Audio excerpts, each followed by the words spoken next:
How to copy a YouTube link from the YouTube app on your mobile phone. In this short video, I'm going to show you how you can copy a link to a video from the YouTube app on your mobile phone and share that link with your friends, or if you want to browse that link in the Google Chrome app also. So first, go to the video that you would like to share and copy the link. Then under the video, click on where it says share. Next, click copy link. Now that link has just been copied to your clipboard. So next I'm going to go to Google Chrome, open up Google Chrome, and in the top bar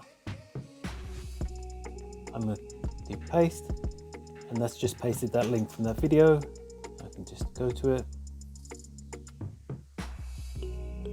And as you can see, I'm now watching that same video on the Google Chrome app. And that's all it takes to copy a YouTube link from the mobile app.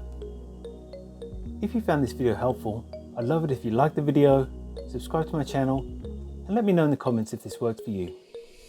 Thanks for watching.